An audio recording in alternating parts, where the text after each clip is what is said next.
Hello, friends. Welcome back to the Test Those Breasts podcast. I am your host, Jamie Vaughn. I'm a retired teacher of 20 years and a breast cancer thriver turned staunch, unapologetic, loud supporter and advocate for others, bringing education and awareness through a myriad of medical experts, therapists, caregivers, and other survivors. A breast cancer diagnosis is incredibly overwhelming with the mounds of information out there, especially on Dr. Google. I get it. I'm not a doctor, and I know how important it is to uncover accurate information, which is my ongoing mission through my nonprofit. The podcast includes personal stories and opinions from breast cancer survivors and professional physicians, providing the most up-to-date information at the time of recording. Evidence, research, and practices are always changing, so please check the date of the recording and always refer to your medical professionals for the most up-to-date information. I hope you find this podcast a source of inspiration and support from my guests. Their contact information is in the show notes, so please feel free to reach out to them. We have an enormous breast cancer community ready to support you in so many ways. Now let's listen to the next episode of Test Those Breasts. Well, hello, friends. Welcome back to this episode of Test Those Breasts. I am your host, Jamie Vaughn, and today I am so thrilled to have my guest, Claire Rumore, on my show. So Claire is an erotic educator, intimacy coach, and cancer survivor, specializing in intimacy, sexuality, and body confidence during and after cancer. She is the founder of Cancer and Intimacy, an education platform dedicated to addressing the emotional, relational, and embodied dimensions of cancer recovery that medicine often overlooks. Claire bridges lived experience with trauma-informed, evidence-based education to help individuals, couples, and healthcare professionals navigate the many dimensions of intimacy with compassion, clarity, and confidence. Holy cow. Welcome to the show, Claire. How are you? I'm great, Jamie. So good to be here. Well, I am excited that you're here because, first of all, we were connected through someone that you recently just met, Dr. Tiffany Mhm, Troso Sandoval. mhm. And I have actually been in connection with Tiffany for about, God, maybe a couple of years now, and I've interviewed her on my podcast, and she is a very well-respected oncologist who, has this coaching business now where Mhm. she helps people through cancer, and somehow she found you, and then she connected us. So how lucky are we? Yes. Today we're going to talk about a topic that I absolutely love just because I'm the type of person that's extraordinarily open and especially talking about these kinds of uncomfortable topics, at least for some people, it's uncomfortable. But first, I want to talk about who you are. You had a cancer diagnosis. Can you Mhm, tell us first of all, who you were before cancer, because we know that people change. And mhm. obviously, sometimes go into work that we never thought we would be going into, or at least in a space that we wouldn't think so. But who were Mhm. you? Who was Claire? Yeah, so I was an intimacy educator, intimacy coach, erotic educator, and just deeply immersed in the realms of sexuality, gender, and identity. That actually was my degree in college. I'm originally from Alabama. I moved to California about 20 years ago. So I've been exploring Tantra. I've been exploring all manner of sexual positivity, body positivity, personally and professionally, and really, really interested in the intersections of sexuality and spirituality. So before cancer, I was someone who was in that realm, in those fields, deeply enjoying what I was doing, but also like something's a little off, like I'm not hitting the mark. Like I'm in my field, I'm in my zone, but something's off the mark. And I was getting ready to launch a new coaching practice focused on a framework called the Erotic Blueprints. I'm not responsible for its creation. It was wonderfully created by a woman named Jaya. I give her full credit, but I'm one of their certified erotic blueprint coaches. So I was getting ready to launch this practice, have more of a presence on Instagram, just kind of be in this shiny, snazzy, new expression of my work, or so I thought. But I'm not really one to be shiny, snazzy in the influencer sort of way. It's not really my personality, but that's what I was aiming for. So let's say I was from the outside, people would say, "Oh, she's rocking it. She's living her best life. She's traveling. She's having fun. She's in this very fun and neat line of work. She's in a great part of the country." Just all these things really lining up for me. However, on the inside, again, something felt off. And let's say I was just 1 degree or 1/2 degree off center. But as we know, that over time exponentially takes you way off target. And so I didn't know that that's where I was, but life knew. And so life put the brakes on everything.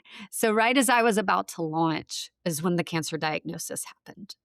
And Okay, so we're gonna talk about that. We're gonna circle back around to what you just said about yeah, something was a little bit off. We're gonna talk about that after the cancer yeah. diagnosis. Can you kinda share all the things about what your diagnosis was, how you found it, treatments, all of those things?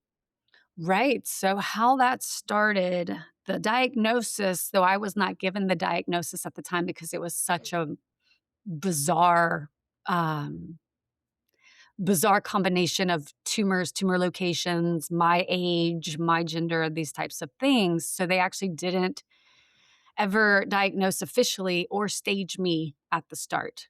However, my medical record now says that I actually had pancreatic cancer, and so it had spread to my colon and that it was actually at a stage 4 level.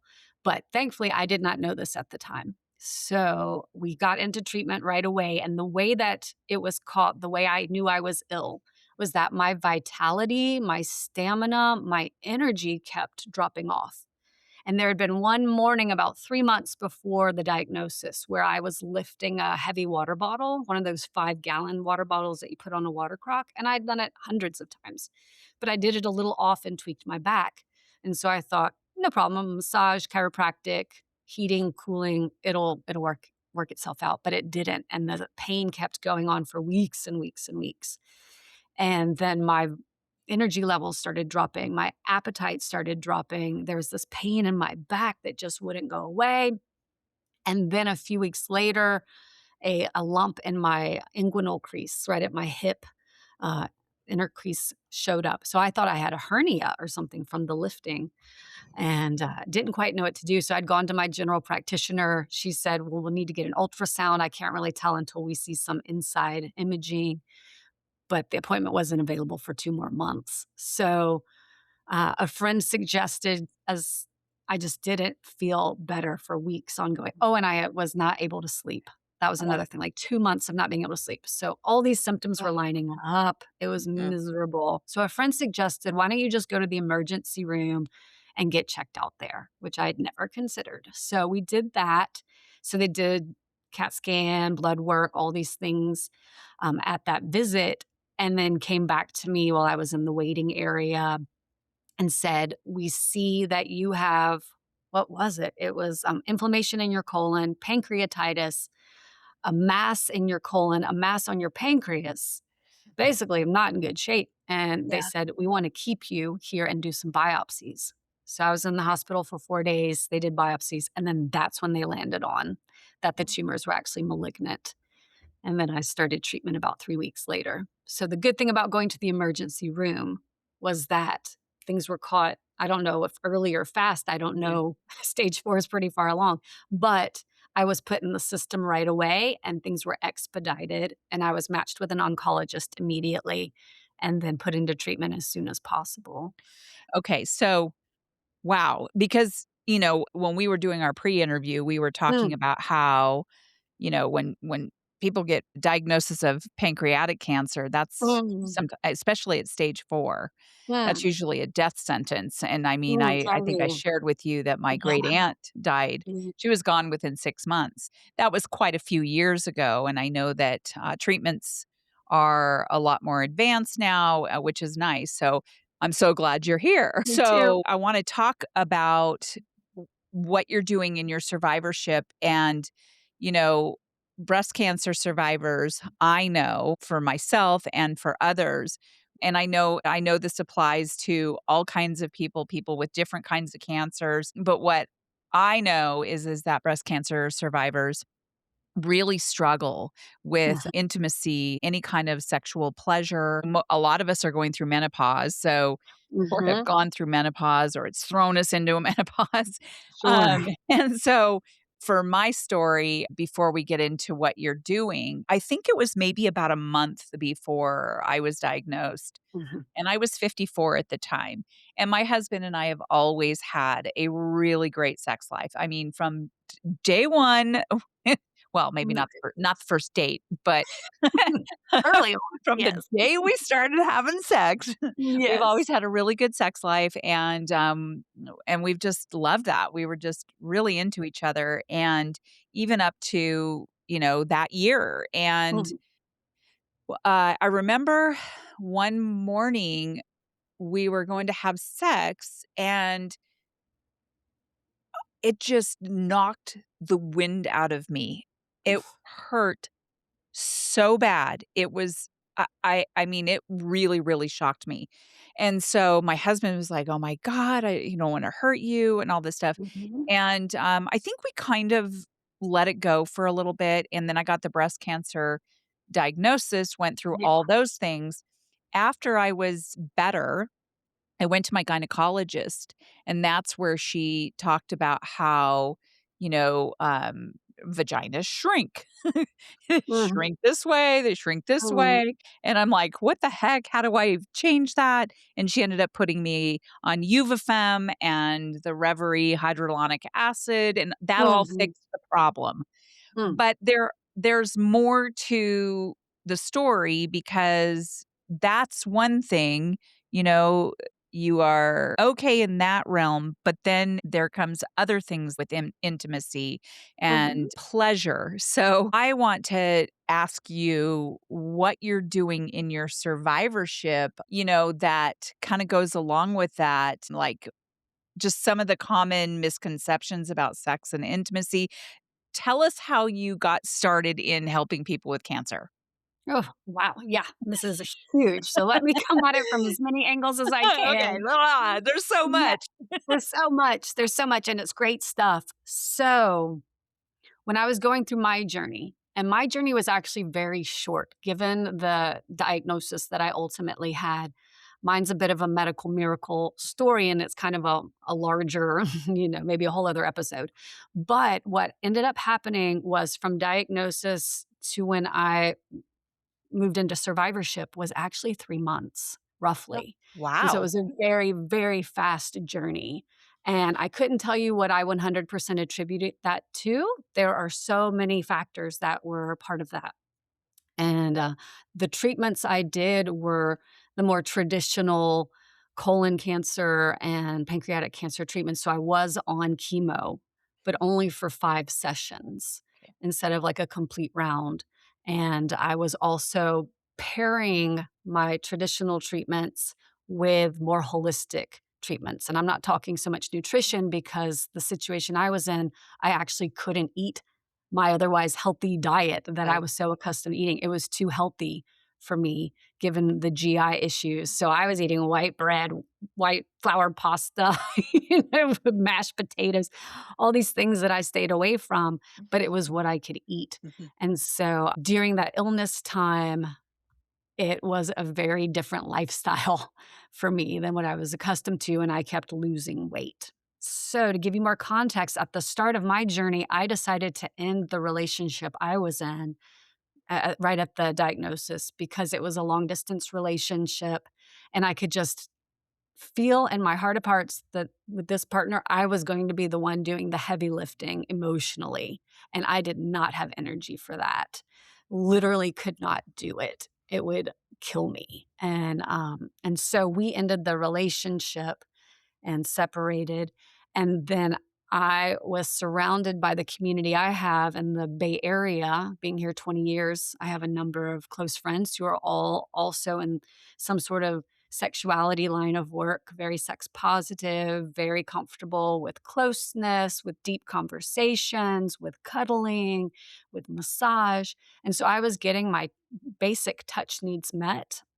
Because when you're going through any sort of illness, the body is just wrecked.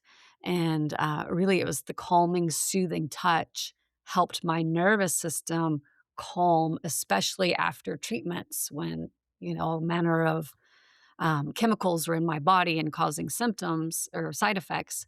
The touch and the cuddling and the conversations were really, really soothing Mhm. to me, mind, body, spirit. So I was in a relationship with lots of beings, during that time, and then had lots of downtime because before I got diagnosed, I thought I was just stressed and burnt out. But it turned out it was much more than that. And so finally, my nervous system got a chance to not have all the outside stimulation of needing to work and needing to live life and pay bills in the usual way. I was just really taken care of by family and friends. So that was a big help. But in terms of how my intimacy was affected, and then I'll get into how I started working with cancer, in cancer, and with cancer patients and survivors. I began losing weight. I dropped down to about 74 pounds. Wow. I'm around 120 now, so I've gained everything back and then some. But I dropped to so small, my hormones shut off, my period went away, my sex drive went away. And in some ways, that's the body's wisdom because sexuality and eros, as life giving and life generating as it is, it's a big use of energy, as is walking around the block, as is having a lengthy conversation. So my body knew to just be conservative with energy at the time. And so sex drive went away when my hormones Mm. shut down for that period of time. But it was actually a nice respite for me. So it didn't occur to me to bring this up to my doctor or bring this up to anyone else on my care team. So that was not how I got into this work. How I got into this work was that my social worker knew about my professional background as an intimacy coach, as an erotic educator, and sort of pulled me aside one day and shared with me from her experience that she's noticed there's a huge gap in care, huge gap in service between what patients and survivors truly need and what clinicians and care team staff are trained to provide. Even if their heart's in such a good place, they may have their own traumatic background around sexuality. They may have their own insecurities around body image or relationships and just not know how to respond to the need of a patient or not know how to say the right thing or if they're out of their lane, out of their scope Mhm. by offering support. So she pointed that out to me. I don't know if I would have noticed it otherwise because I was so focused on healing and so many other things, nutrition and movement and getting enough rest and getting to treatment to the clinic visits. It's a Mm. full-time job, healing. And so she pointed it out to me. I flagged it, said, "Let me get better and I will circle back to this."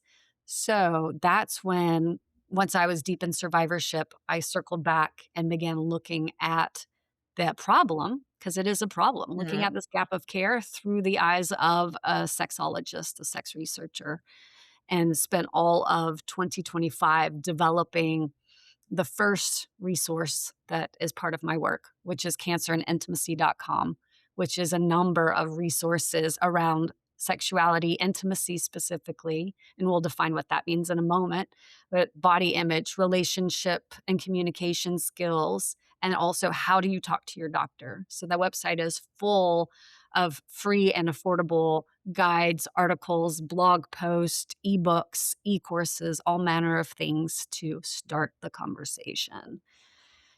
So So this is really great because, as a breast cancer survivor, I've gone Mhm, through the whole mhm, double mastectomy reconstruction, mhm, had the deep flap, had the scar.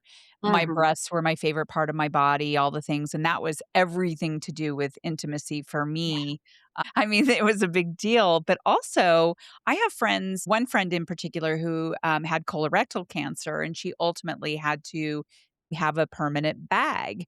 And Mhm. so, I mean, your services, your knowledge is perfect for people like her because That's another issue, I mean, having to have a bag to wrap your mind around having to spend the rest of your life with a bag is, for me, my breasts, yeah, they're different. I've got scars and all that, but you're like sewn back together and you're essentially have a fairly normal life. Obviously, not everything is normal because what's normal now, but having a Mhm. bag is something you have to live with every single day of your Mhm. life. And so I love the fact that you have those resources for people Mhm. like my friend. So, what are some of the common misconceptions about sex and intimacy during and after cancer? And I Yeah. and I also want to preface this too.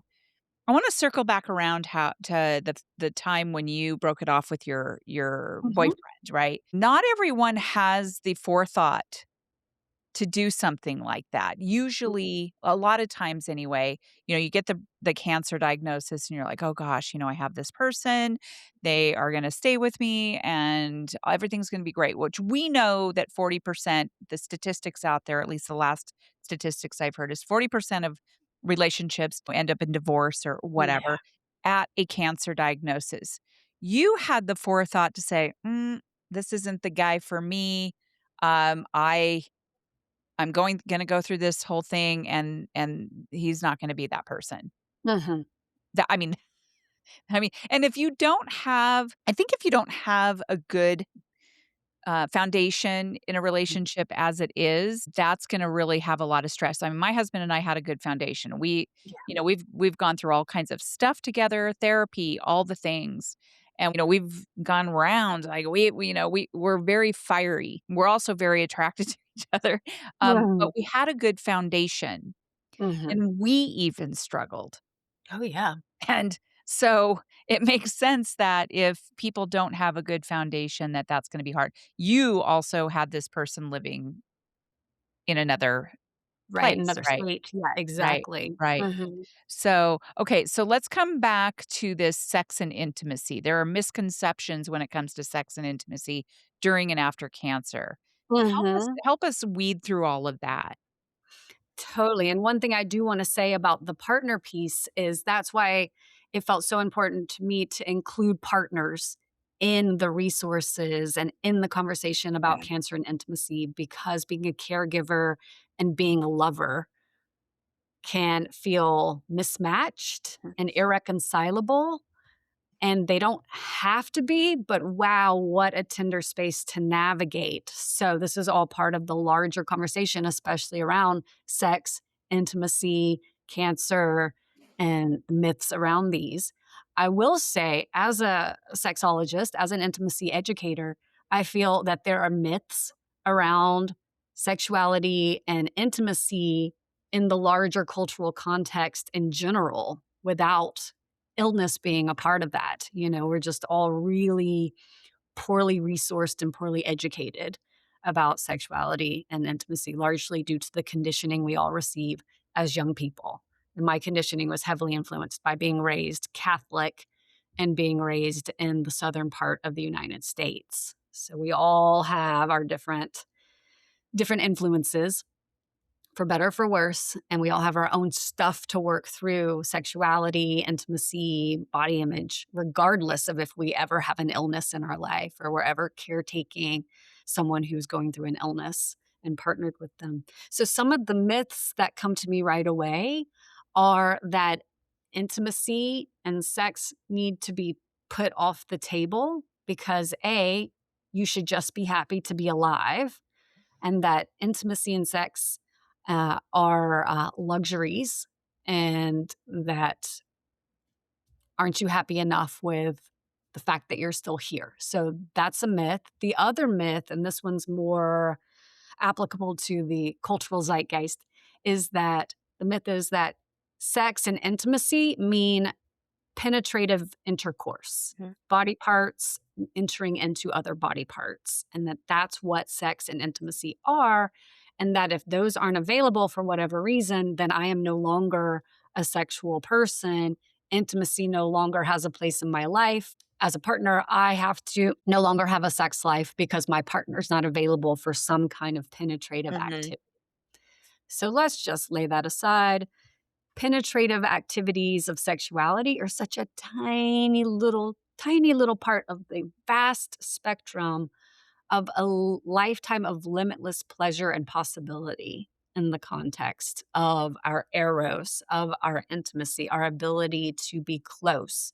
Intimacy, into me, I see, is really about how safe do I feel with my partner? How vulnerable do I allow myself to feel? How how can I weave pleasure in that's not just reliant on erogenous zones? So, big piece of my work is helping people redefine what intimacy and sexuality mean to them. I love that. I have lots of ways I know. Right. I'm very educated when it comes to this stuff. Fantastic. But I Yes. can't wait to share it with others because I think that people really do have that misconception about that. Mhm. And then also, like when we get older, just things happen and libidos and,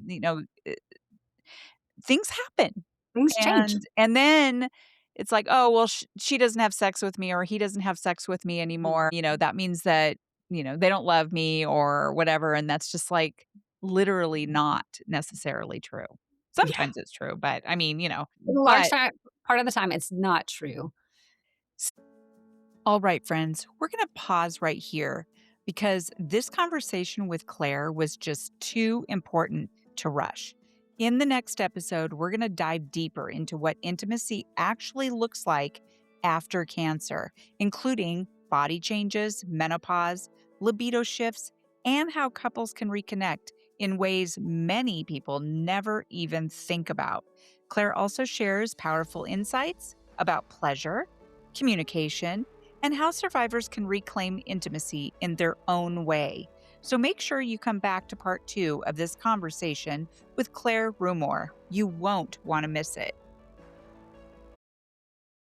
Friends, thank you so much for listening to this episode of Test Those Breasts. I hope you got some great, much needed information that will help you with your journey.